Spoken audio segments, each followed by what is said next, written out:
Please pray with me. Gracious God, may the meditations of my mouth and the meditations of all our hearts be a pleasing offering to you, O God, our rock and our Redeemer. Amen.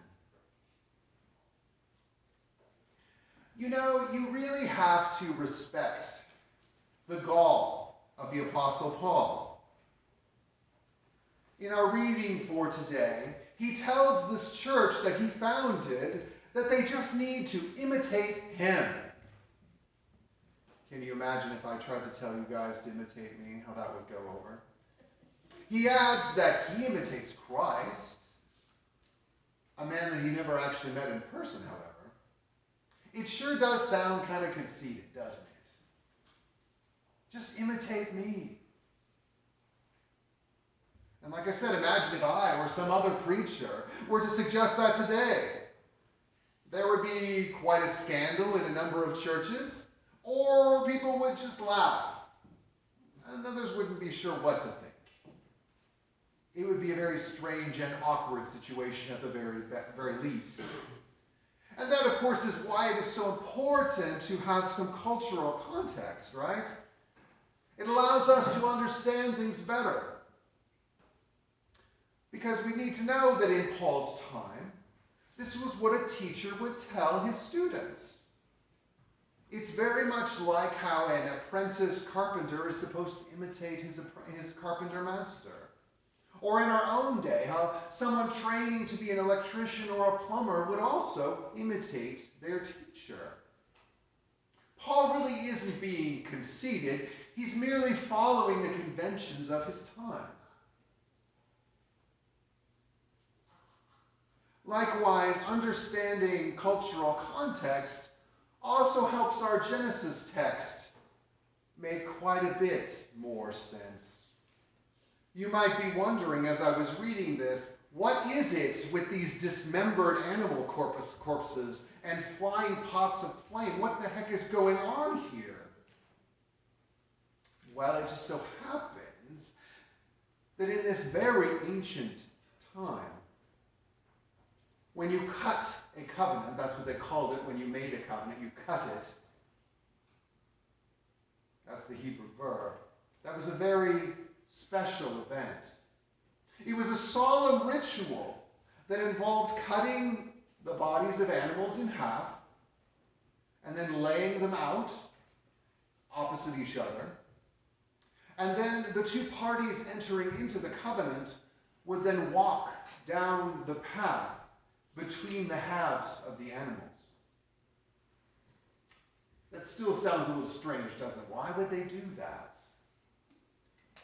Of course, I could always say, well, gosh, we all have kind of weird, strange things that we do, but in this case, it does have an important significance.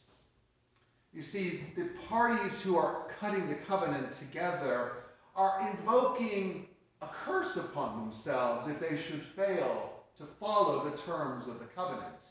The curse that they are calling down on themselves is that if I fail to fulfill my side of the covenant, may I be killed and dismembered just like these animals. So that's why these animals or bodies are brutally cut up, and then the individuals entering the covenant walk among those bodies. But think about how crazy in a way this is, because God is entering into that. God is passing between those bloated carcasses, and God is calling down that very punishment on God's self, should God fail to follow through on the covenant. It's a pretty radical and amazing act for God to take. And also understanding cultural context helps us make sense of Jesus' words in the gospel reading from this morning.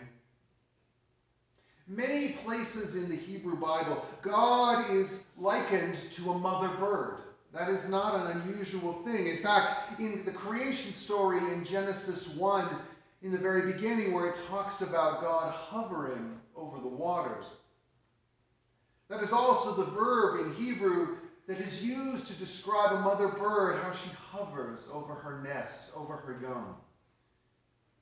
It implies an intimate, loving care that God has for creation, as a mother bird has for her young.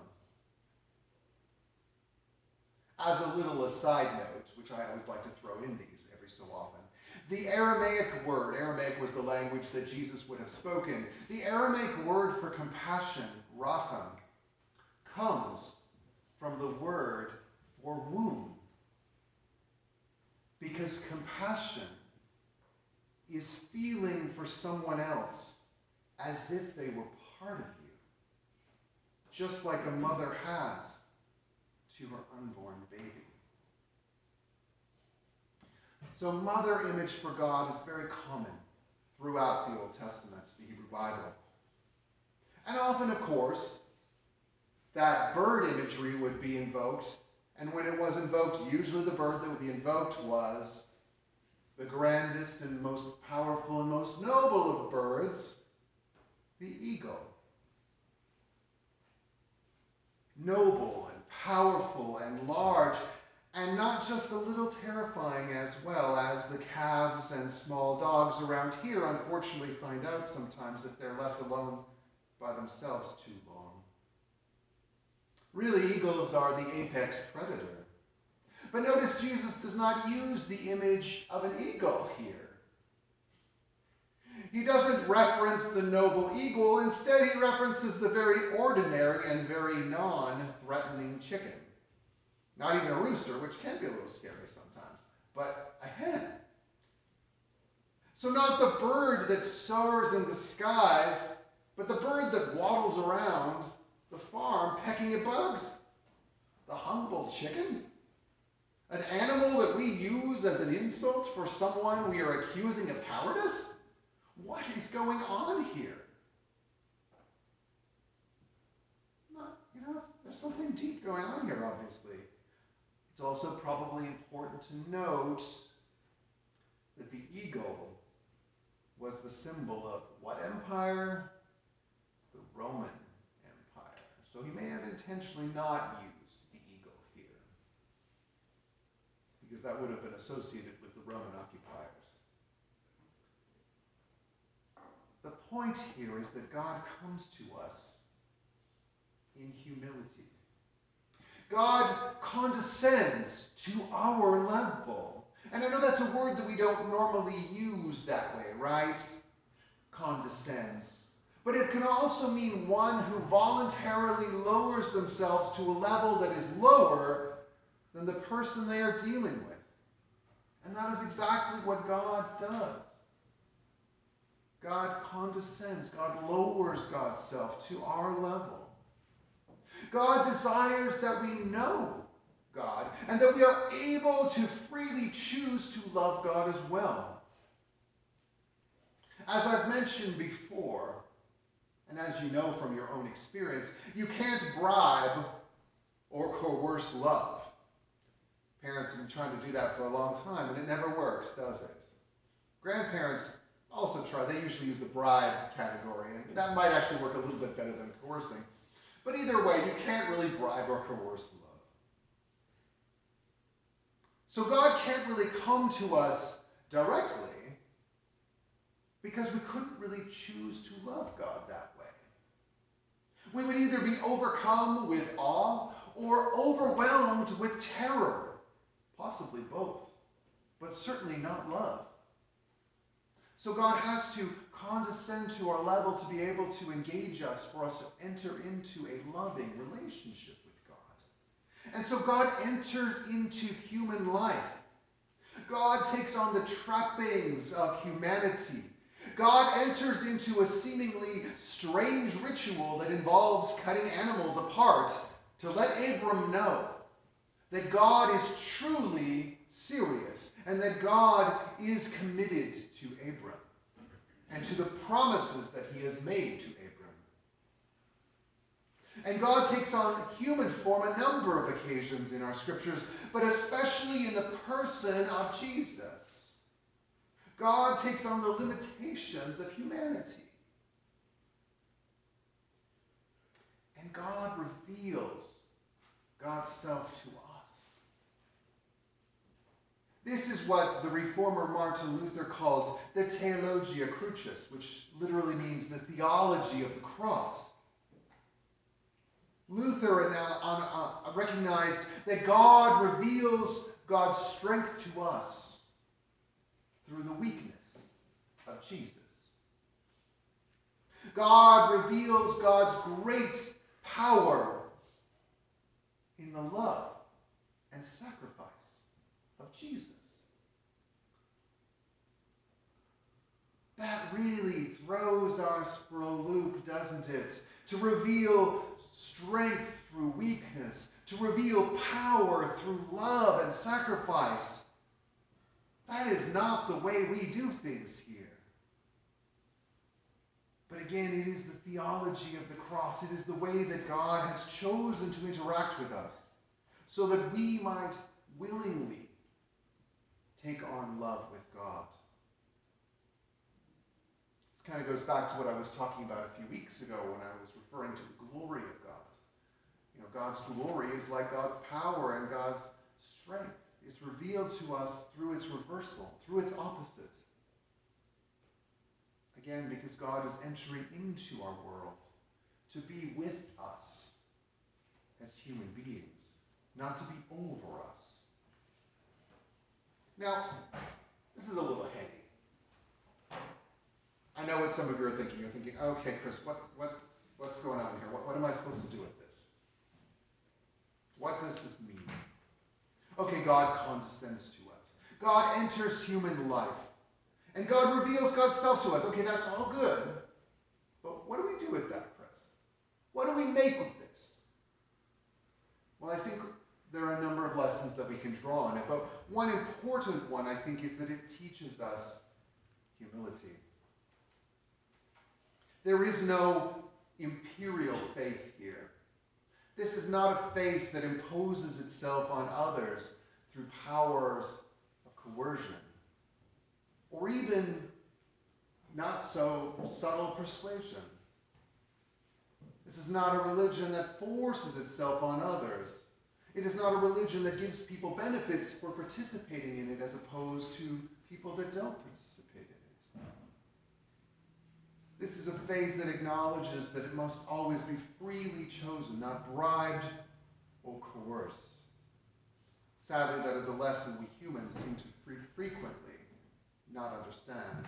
Whether it's here in the United States, where religion was kind of forced down a lot of people's throats not too long ago, or in another country like Russia, where people who don't follow the right religion are openly persecuted. We have to always acknowledge that it must be freely chosen in humility. We are called to take on that humility. If God can come down to our level, who are we to think we can do it better?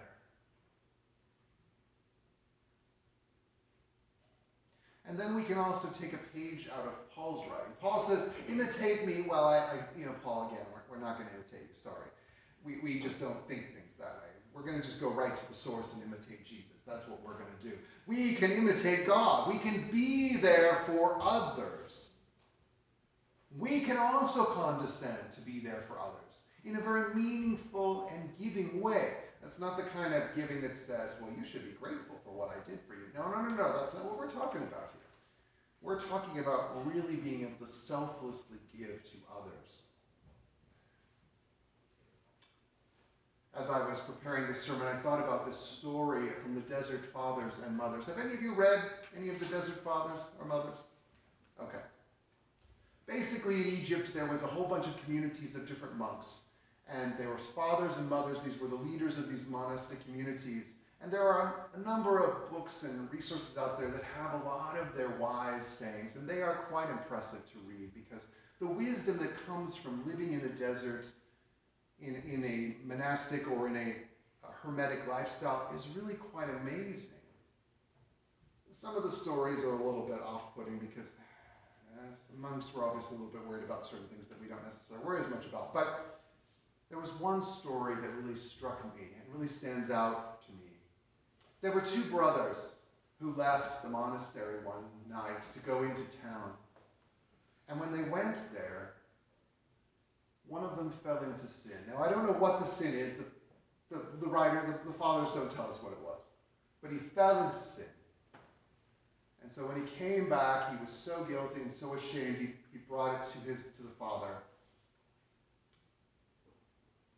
And his brother that went with him said, I fell into sin too. He didn't, but he said that he did.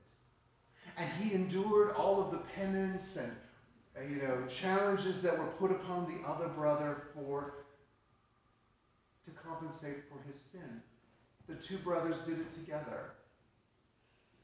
Eventually, of course, the father did realize what happened. The Spirit told him what had happened.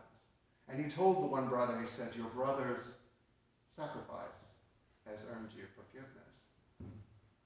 Now, there's some theology there that we probably want to challenge as Protestants, but I think there is nevertheless some beauty in that story, because here you have two brothers, not literal brothers, but two monks in a monastery. One of them falls, and the other one, who really has no reason to join his brother in that, chooses to anyway. He condescends. He humiliates himself. He says, I too fell into that sin. And there's a powerful transformation that occurs in that act of condescending, that act of incredible self-giving love.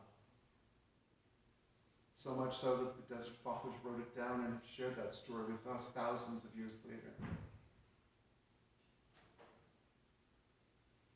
The other thing that I think we can learn about from this is the sort of reverse logic that God operates according to. Jesus is always telling stories about the people at the bottom being raised up, the people at the top being lowered down.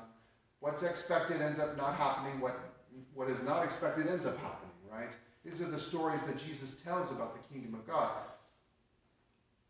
And that's something that we need to also be keeping in mind, because strength is shown through weakness. How hard is that for us? It is really hard, isn't it? Because we have often been taught that we need to project strength and invulnerability. That we have to not show any fear, not show any weakness. But if Jesus didn't live that way, should we be living that way? What powerful transformation can be brought about by us acknowledging our own brokenness, by being open about our vulnerabilities, that in fact our true strength actually comes from our weakness. The other reversal that we can also learn is about power. Power through love. Again, that is not the way we have understood power, is it? We have understood power as the ability to impose your will on others, to make other people do what you want them to do. And yet, that's not what God does through Jesus. God shows power through self-giving love. And we, through that, can learn that we don't have to impose our will. It is not, we don't have to be powerful. We can be loving, self-giving love. In international affairs, they talk about the difference between soft power and hard power. I don't know if those are terms that people are used to, but in international diplomacy, that's an important distinction. Hard power is the ability to force somebody to do what you want them to do. The United States has traditionally been pretty good at hard power. Do what we want or else, and of course Russia right now is exercising hard power, right? Hard power can work really well sometimes, but of course you always have to be able to back it up. If you're not willing to send troops, it's not going to work out for you. The trick really is what's called soft power. Soft power is what many Europeans have been doing for a long time, and many other parts of the world also do it. See, soft power, you build relationships with people. You form these connections. And so over time, they want the same things that you want. That's that whole power reversal. Strength through weakness, power through love. Because through soft power, you can actually accomplish a lot more than you can through hard power. Hard power only works if you've got what it takes to back it up and with your threats. If you can't back up your threats, hard power isn't going to work. People will never just bluff it. But soft power works because you have a relationship with them. And they share common interests with you and concerns.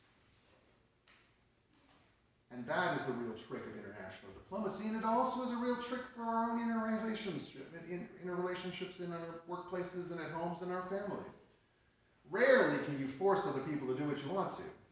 The trick is to figure out ways so that you all want the same things. So you have those intimate relationships.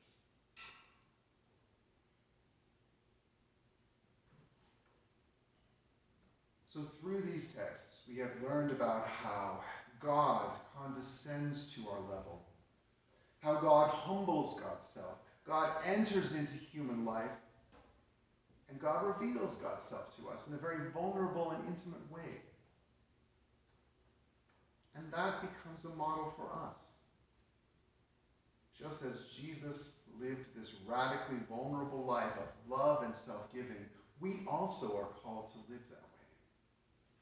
We're called to set aside the idols of power and strength that have dominated us for so long and realize that the real strength is in self-giving love.